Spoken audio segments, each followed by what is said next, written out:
about the Magna Carta? We got that test coming up pretty soon. Nah, dude.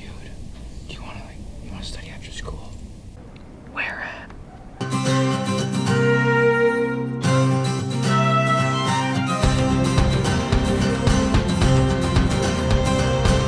The Magna Carta, also known as the Great Charter, was a charter issued by King John of England in June of 1215.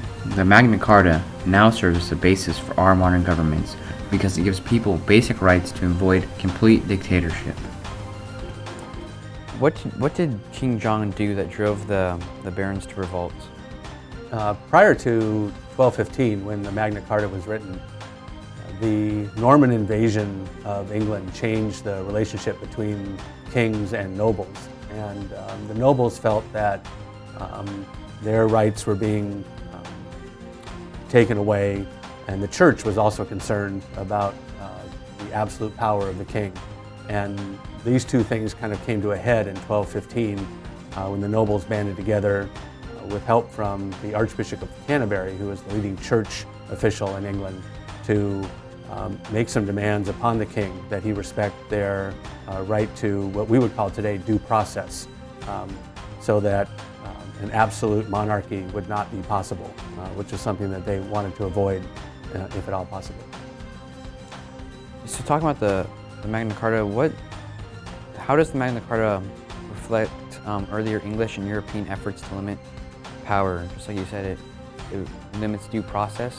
It was an attempt to prevent the king from taking whatever steps he felt without any kind of sanction or permission of the nobles that he ruled over. I think at the time in the 13th century, nobles were used to living in a situation where a king was the head of state, but at the same time they didn't feel that he should have absolute power, and that was something that they were trying to prevent. And the Magna Carta also was a threat to the church, who wanted to maintain its lands and its power and its ability to minister to the people. I think so those two things really influenced the writing of the charter. Because you got to understand that in English society, it wasn't like it is today, where you can travel anywhere in the realm at any given time so quickly. He couldn't really be everywhere at one time, so he believed that expanding the king's power comes through expansion of the royal courts. So all throughout the English kingdom, he had these members of his court that were ruling with absolute power on the English countryside in terms of tax collecting, administering justice, policing the countryside, and so on and so forth. Then we get to the reign of John II in 1215, basically 150 years, if you will, of this English monarchy that was really ruling with absolute power.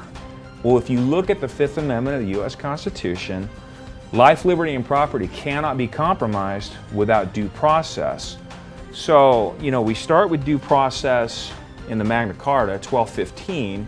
We go through some of the English revolutions and the establishment of the English Bill of Rights. We get to the era of John Locke, who became probably the single greatest influence on Thomas Jefferson, that rallied the citizens of the United Colonies to go to war against England, to revolt, to establish this new form of self-government based on Lockean principles of classical liberalism, life, liberty, and property.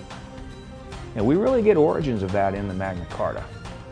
And I don't know if the Magna Carta would still be relevant today, but I think some of the concepts would be, because if you look at the way it influenced the American Bill of Rights with, freedom from quartering troops, right to petition, freedom of the church, they can't seize land to pay off debts. These are all parts of the American Bill of Rights that we still do honor today. So I think there are some components that would work, but I don't think the whole thing, because society's evolved.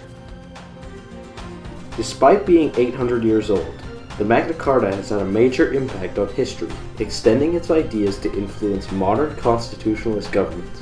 Its principles have carried on and are still looked towards by people and governments all around the world to this day.